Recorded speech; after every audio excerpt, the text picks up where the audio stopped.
Hi friends, எல்லோருக்கும் வணக்கம். எல்லோரும் எப்படி இருக்கீங்க? நல்லா இருக்கீங்களா? இன்றைக்கி அந்த கதையோட அடுத்த பகுதி தான் பார்க்க போகிறோம். அதுக்கு முன்னாடி நீங்கள் செய்ய வேண்டிய விஷயம் என்ன அப்படின்னு கேட்டிங்கன்னா, மறக்காமல் நம்ம சேனலை சப்ஸ்கிரைப் பண்ணிக்கோங்க. கீழே இருக்க பெல் பட்டனையும் கிளிக் பண்ணுங்கள். அப்போ தான் நான் போடுற வீடியோஸ் எல்லாமே உடனுக்குடனே உங்களுக்கு நோட்டிஃபிகேஷன் வரும். ஸோ மறக்காமல் சேனலை சப்ஸ்கிரைப் பண்ணிவிட்டு வீடியோ பாருங்கள் ஃப்ரெண்ட்ஸ். வாங்க நம்ம கதைக்குள்ளே போகலாம். நான் அந்த விஷயத்தை சொல்லலாம் அப்படின்னு சொல்லிட்டு நான் எங்கள் மாமியார்கிட்ட நான் நினச்சேன். ஆனால் நான் சொல்லலை. ஏன் அப்படின்னா, அந்த நகை வாங்கி அம்மா வீட்டில் அடகு வச்சுருக்காங்க அப்படின்னு சொல்லிட்டு நான் சொன்னேன்னா கண்டிப்பாக அவங்க எடுத்துக்கிறதுக்கான இதுங்கிறது கண்டிப்பாக ஒரு நல்ல விதத்தில் இது பண்ண மாட்டாங்க. உடனே வெளிநாட்டில் இருக்க என் ஹஸ்பண்டுக்கிட்ட சொல்லி விட்ருவாங்க. நானாக அதை எதிர்பார்க்கலை. ஏன்னா எங்கள் அம்மா ஒரு மாதத்தில் திருப்பி கொடுத்துட்றேன் அப்படிங்கிற மாதிரி சொல்லியிருக்காங்க. ஆனால் அதுக்கு முன்னாடியே இவங்க என்ன எதிர்பார்க்குறாங்கன்னா, இது மாதிரி அந்த நகை எங்கே போச்சு என்ன அப்படின்னு தெரிஞ்சுக்கணும் அப்படிங்கிறதே அந்த நெக்லஸ் என் ஹஸ்பண்ட் என்னோடய கல்யாண நாளுக்காக வாங்கி கொடுத்தது.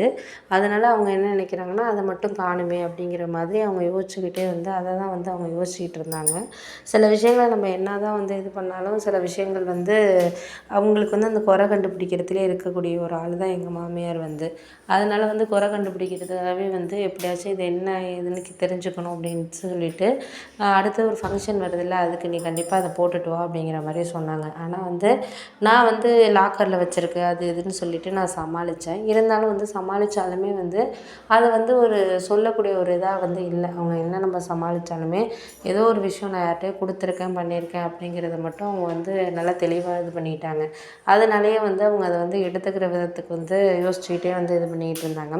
நானும் முடிஞ்ச அளவுக்கு என்னால் எவ்வளோ சமாளிக்க முடியுமோ சமாளித்து பார்த்தேன். ஒரு வகையில் நான் சொல்லிட்டேன். இது மாதிரி எங்கள் அம்மாவுக்காக ஒரு செலவுக்கு கேட்டாங்க. ஒரு 50,000த்துக்கு அடகு வைக்கிறதுக்கு அதை கொடுத்துருக்கேன் அப்படின்னு சொல்லிட்டு, ஒரு மாதத்துல திருப்பி கொடுக்குறேன்னு பணம் அனுப்பினோன்னே திருப்பி கொடுத்துருவாங்க அப்படிங்கிற மாதிரி சொல்லிட்டேன். உடனே மறுநாளே என் ஹஸ்பண்டுக்கிட்ட இது மாதிரி இந்த நியூஸ் போயிடுச்சு. இது மாதிரி நீ ஏன் சொல்லலை, எப்போ கொடுத்த என்னன்னு சொல்லிட்டு அவரும் கேட்டார். கொடுத்ததை நான் தப்புன்னு சொல்லலை. எங்கள் அம்மா நம்ம நான் கொடுத்ததை கேட்பேன் அப்படிங்கிற மாதிரி தான் சொன்னாங்க. ஆனால் நான் கொடுத்ததை நான் தப்புன்னு சொல்லலை. கொடுத்தது கொடுத்துருக்கட்டும்.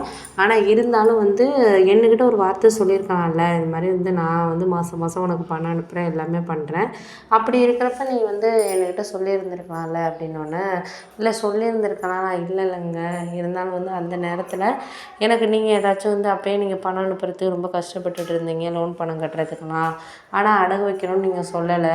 வேறு ஃப்ரெண்டுக்கிட்ட நான் வாங்கி தரேன் அப்படின்னு தான் நீங்கள் சொல்லிக்கிட்டு இருந்தீங்க.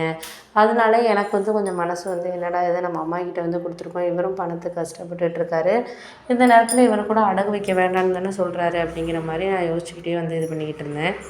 அதனால தாங்க நான் சொல்லலை, இல்லைன்னா சொல்லக்கூடாதுலாம் கிடையாதுங்க அப்படின்னோடனே, சரி ஓகே, நீ என்கிட்ட ஒரு வார்த்தை சொல்லியிருக்கலாம், அதுக்கப்புறம்னாச்சும் சொல்லலாம். இல்லை நான் கொடுத்தே ஒரு மாதம் தாங்க ஆகுது, போன மாதம் நீங்கள் டியூ கட்டுறதுக்கு கூட பணம் இல்லை அப்படின்னு சொல்லிகிட்டு இருந்தப்போ தான் நான் இது பண்ணிகிட்டு இருந்தேன் அப்படின்னோடனே, அதெல்லாம் எனக்கு தெரியுது, தெரியாமலாம் கிடையாது. ஒரு சில விஷயங்களை நம்மளுக்கு புரிஞ்சுக்கிட்டு இது பண்ணுறதுக்கான இதுங்கிறது இருக்கணும் அப்படின்னோடனே, சரி பார்த்துக்கலாம், நம்ம முடிஞ்ச வரைக்கும் எதாக இருந்தாலும் ஒரு சில நேரத்தில் நம்மளுக்கு கொஞ்சம் இதாக தான் இருக்கும், பார்த்து நம்ம இது பண்ணி தான் நம்ம சமாளிக்கணும் அப்படிங்கிற மாதிரி சொல்லிகிட்டு இருந்தோன்னே, சரி அப்படின்னு சொல்லிவிட்டு நானும் இது பண்ணிகிட்டு இருந்தேன். அதுக்கப்புறம் மறுநாள் என் ஹஸ்பண்ட் எனக்கு ஃபோன் பண்ணவே இல்லை. ஏன்னா இந்த கோவத்தினால தான் அவர் ஃபோன் பண்ணேன். முதல் நாள் ஃபோன் பண்ணி கேட்டார்.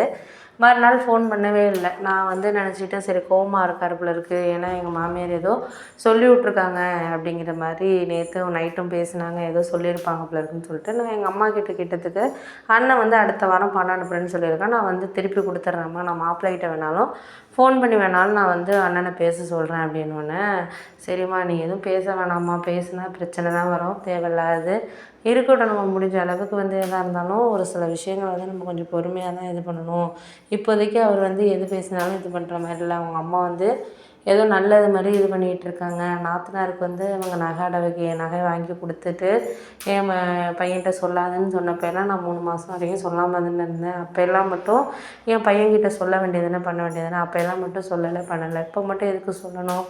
எனக்கும் அவருக்கும் ஏதாச்சும் ஒரு பிரச்சனையை கிளப்பிவிடணும், அதனால் அவர் சொல்லணும் அப்படிங்கிற மாதிரி சொன்னோன்னே, சரி விடுமா, நான் அந்த என்ன சொன்னாலும் அவரெல்லாம் ஏற்றுக்கிற இதில் இல்லைங்கிறப்போ நம்ம எது சொன்னாலும் தப்பாக தான் படும். நீ கொஞ்சம் பொறுமையாக இரு, நான் மாப்பிள்ளைகிட்ட அண்ணனை விட்டு எப்படி பேச சொல்லணுமோ அப்படி பேச சொல்கிறேன். எல்லாமே வந்து சரியாயிடும், நீ ஒன்றும் கவலைப்படாத. இப்போதைக்கு நீ அவர்கிட்ட வந்து எதுவும் பேசிக்காத பண்ணிக்காத. எதுவும் பேசணுன்னா தேவையில்லாத மறுபடியும் வந்து உங்களுக்குள்ளே அதை வச்சு ஏதாச்சும் உங்கள் அத்தை இது பண்ணுவாங்க. நான் ஒரு 2 நாளில் பேசிவிட்டு இதெல்லாம் சரியாயிடும், நீ ஒன்றும் கவலைப்படாத அப்படின்னு சொல்லிட்டு எங்கள் அம்மா வந்து ஃபோனை வச்சுட்டாங்க. நான் மனசுக்குள்ளேயே நினச்சிட்டேன், உங்களுக்கு பணம் வாங்கி கொடுக்க போய் நானும் என் ஹஸ்பண்டும் வந்து இப்போ சண்டை போடுறது தான் பிரச்சனையாக